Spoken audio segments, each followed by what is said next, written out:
आशीष media.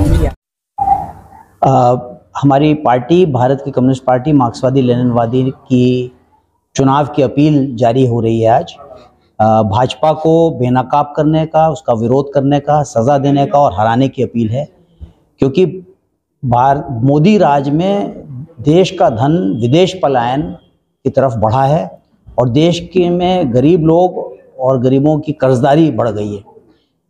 हम समझते हैं कि भाजपा जो है वो संविधान के अधिकारों को बदलकर एक फांसीवादी शासन लागू करने की तरफ बढ़ रही है, ताकि कॉरपोरेट और बड़े ज़मींदारों को मदद मिल सके और किसान, मजदूर, छात्र, युवा, व्यापारी, दलित, महिला, अल्पसंख्यकों, इन सभी के लोकतांत्रिक अधिकारों पर हमला बढ़े और इन वंचित लोगों पर एक सरकार का फांसीवादी शासन लागू कर सके। वो उसने भारतीय संविधान में जो बातें लिखी गई थी, जो उपनिवेश विरोधी आंदोलन के दौरान जनता के जो इच्छाएं जो पोषित हुई थी, वो थी एक लोकतांत्रिक शासन व्यवस्था की, विदेशी लूट के विरोध की, दलितों, ओबीसी और महिलाओं के लिए सामाजिक न्याय की, सभी धर्मों के लिए धर्मनिरपेक्ष शासन की और राज्यों के संघीय शासन के अधिकारों की। और आरएसएस जिसने ब्रिटिश विरोधी आंदोलन में भाग नहीं लिया, वो इन तमाम सिद्धांतों के खिलाफ है और वो चाहती है कि इनको ख़त्म कर दिया जाए। इसी कारण से मोदी सरकार ने लोगों को अपने वश में करने के लिए एक आतंकी राज जो है चला रखा है। पुलिस का दमन बहुत गंभीर है, झूठे केस लिखे जाते हैं, पुलिस यातनाएं दी जाती हैं, मुठभेड़ की जा रही हैं, अवैध रूप से बुलडोज़र से संपत्तियों को विध्वंस किया जा रहा है और उनका केंद्रीय शासन राज्यों के अधिकार पर एनआईए, राज्यपाल के हस्तक्षेप, जीएसटी आदि से हस्तक्षेप करता रहा है। उसने अभी इस चुनाव के अंदर भी ईडी, सीबीआई और आईटी के छापों का खुलेआम दुरुपयोग किया है, राजनीतिक विरोधियों की खरीद फरोख्त बढ़ाई है, चुनावी स्वतंत्रता को ही समाप्त कर दिया गया है और दंडात्मक कार्रवाई करके एक तरफा चुनाव प्रक्रिया चलाने का उसका प्रयास है। मोदी शासन विदेशी फंड को बढ़ावा देने के लिए, बहुराष्ट्रीय कंपनियों को बढ़ाने के लिए, उनसे जुड़े भारतीय कॉरपोरेट को बढ़ाने के लिए बहुत सारी रियायतें देता रहा है।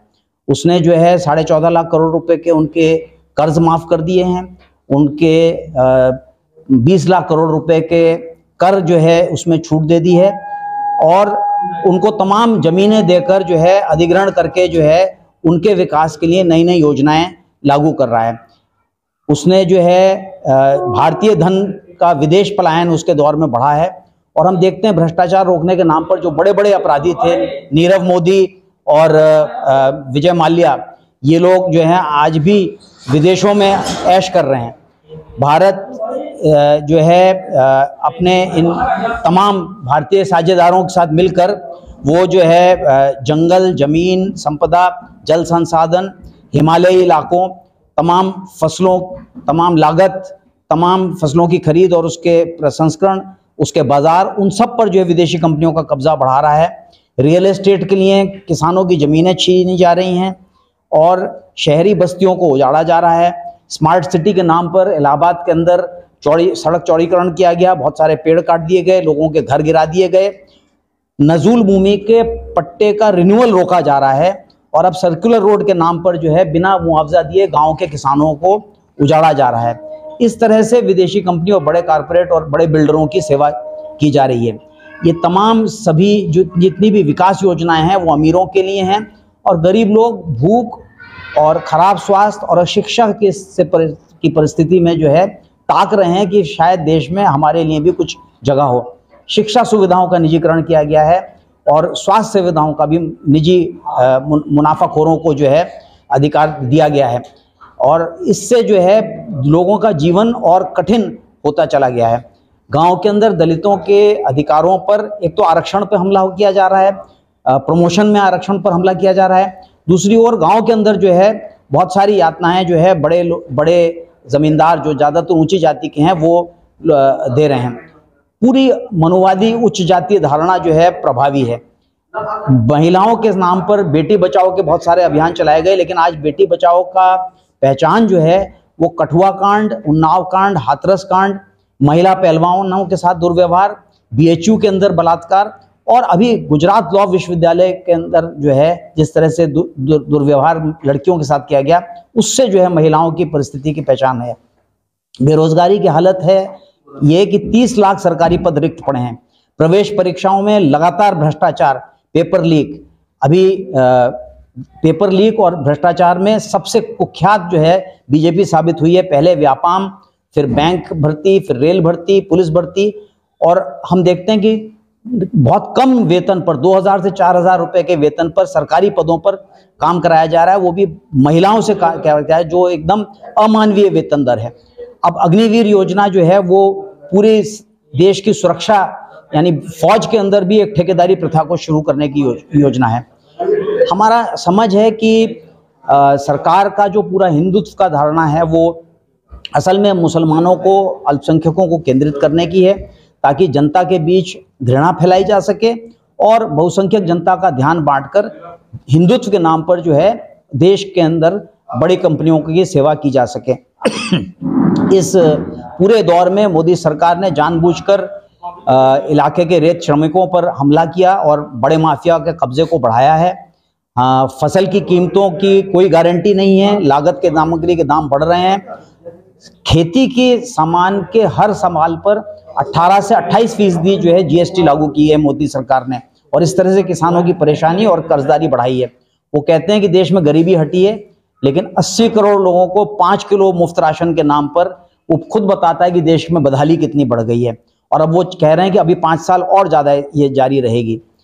महंगाई एक बहुत बड़ा सवाल है, और हम समझते हैं कि इसका मुख्य कारण है कि एक तो GST सब चीज़ों। आज आपने कांग्रेस बुलाई है, उसका उद्देश्य क्या? हमारी पार्टी ने इस लोकसभा चुनाव में भारतीय जनता पार्टी को मोदी सरकार को हराने की अपील की है।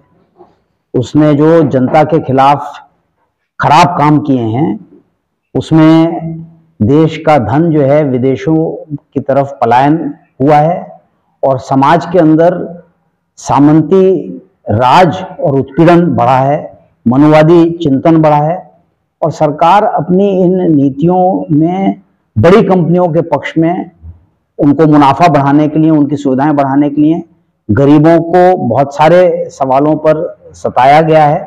महंगाई बढ़ाई गई है, बेरोजगारी बढ़ाई गई है, दलितों के अधिकारों पर हमला हुआ है, महिलाओं के साथ बहुत सारे दुर्व्यवहार हुए हैं, कठुआ कांड, उन्नाव कांड, हाथरस कांड, और अभी गुजरात के अंदर लॉ यूनिवर्सिटी में हमने देखा किस तरह से जो है अपराधियों को बचाया गया, और आदिवासियों को उजाड़ने का काम हुआ है। बड़ी बड़ी कंपनियां जो है जल, जंगल, जमीन, नदी, तमाम संसाधनों पर काबिज हो रही हैं। हमारे तमाम कंपनियों के अंदर विदेशी धन बढ़ रहा है, बेरोजगारी बढ़ रही है, लोग गांव से उजाड़े जा रहे हैं ताकि जमीनें जो है शहर बनाने के लिए और व्यावसायिक इस्तेमाल के लिए दी जा सकें। इस तरह से जनता के अधिकारों पर एक तेज हमला है। अभी बिजली के प्रीपेड मीटर लगाकर वसूली बढ़ाने का तैयारी है। हमारी जमुना नदी में रोजगार अच्छा खासा चल रहा था, लोग 1000, 2000, 3000 रुपए रोज कमाते थे, वो तमाम नाव का काम रोककर जो है माफिया को स्थापित कर दिया गया है। किसानों का संकट बढ़ा है। सरकार ने वादा किया था कि MSP बढ़ाएगी और सरकारी खरीद की गारंटी करेगी, उन तमाम चीजों को रोक दिया गया है। और विदेशी कंपनियों को, बड़ी कंपनियों को खेती के अंदर महंगी लागत बेचने, ठेके पे खेती कराने, खाद्यान्न प्रसंस्करण करने और उनकी मुनाफे को बढ़ाने के लिए उनके बहुत सारे टैक्स माफ किए जा रहे हैं। 14.5 लाख करोड़ रुपए के कर्ज माफ किए गए हैं, 20 लाख करोड़ रुपए के टैक्स माफ किए गए हैं, टैक्स दर घटाई गई है उनकी, जनता से वसूली बढ़ाई जा रही है तरह तरह से। अभी नई पेयजल योजना लाए हैं जहां पे घरेलू पानी आपूर्ति की जाएगी और उसमें जो है घरेलू ट्यूबवेलों पर टैक्स लगाने की योजना है। तो हर चीज से सरकारी वसूली और बढ़ाई जा रही है। स्मार्ट शहर के नाम पर शहरों के अंदर नजूल जमीन की जो है लीज नवीनीकरण नहीं किया जा रहा है, क्योंकि बिल्डरों का उस जमीनों पर नजर है। तो जिस तरह से अमीरों के लिए देश को सजाया जा रहा है, 68 तेजस ट्रेनें चलाई गई हैं, जिससे दिल्ली की यात्रा का किराया जो है 7 गुना बढ़ गया है। चालू डिब्बे बंद किए जा रहे हैं, सवारी गाड़ियां बंद की जा रही हैं, और अब हवाई अड्डों पे एक निशाना है। 74 हवाई अड्डे सरकार कहती है पहले थे, 159 उन्होंने पूरे कर दिए हैं, और अब वो कह रहे हैं कि 400 बनाएंगे। हर हवाई अड्डा बनाने का मतलब है कि हवाई जहाज उतरे ना उतरे 10 गांव उजड़ जाएंगे। चित्रकूट के में एक हफ्ते में एक हवाई जहाज उतर रहा है। तो इस तरह से अमीरों के लिए देश को सजाया जा रहा है, गरीबों के संसाधन छीने जा रहे हैं, नौकरियां छीने जा रही हैं और सरकारी काम में बहुत कम वेतन पर काम कराया जा रहा है। महिलाओं को 2000 रुपये महीने पर रसोईया के रूप में काम कराया जाता है। आशा आंगनवाड़ी को 3 से 4000 रुपये, तमाम बाकी गांव सहायक वगैरह को 5 से 10,000 रुपये। तो ये अमानवीय वेतन दर पर लोगों को रोजगार दिया जा रहा है। बेरोजगारी इतनी बेनता बढ़ गई है, लोगों की आमदनी घट गई है, हमारे बाजार बर्बाद हो रहे हैं और बाजारों के अंदर सप्लाई में भी जो है अमेजोन और फ्लिपकार्ट जैसे विदेशी पूंजी को जो है आमंत्रित किया जा रहा है। तो पूरे देश को दिखाने के लिए हिंदुत्व का नाम है, राम का नाम है, लेकिन असल में जो है देश को विदेशी कंपनियों और अति अमीरों के लिए चलाया जा रहा है। हम समझते हैं कि इस तरह से देश की जनता जिंदा नहीं बच पाएगी और उसको निश्चित तौर पर भाजपा को हराना चाहिए, क्योंकि राज का तरीका भी बहुत आतंकवादी और फांसीवादी राज है।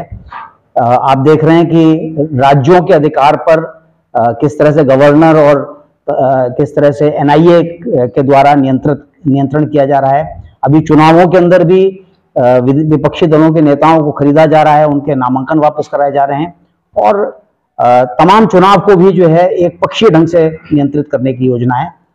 हमारी अपील है जनता से कि वो भाजपा को हराए, नहीं तो इस देश का संविधान नहीं बचेगा, आरक्षण नहीं बचेगा, सामाजिक न्याय नहीं बचेगा। पार्टी का समर्थन कर रहे हैं? हम समझते हैं कि जनता को जो भी दल हराने की स्थिति में हो उसका मूल्यांकन करके उसको वोट देना चाहिए, क्योंकि मुख्य उद्देश्य भाजपा को हराने का है। मैं डॉक्टर आशीष मित्तल हूं। मैं भारत की कम्युनिस्ट पार्टी मार्क्सवादी लेनिनवादी न्यू डेमोक्रेसी का उत्तर प्रदेश राज्य सचिव हूं। इस इलाके में हम चुनाव चौपाल चलाकर जो है इस किताब का जो है हम पूरे इलाके में पढ़वा रहे हैं, प्रचार कर रहे हैं, ताकि लोगों को सच्चाई से रूबरू कराया जा सके।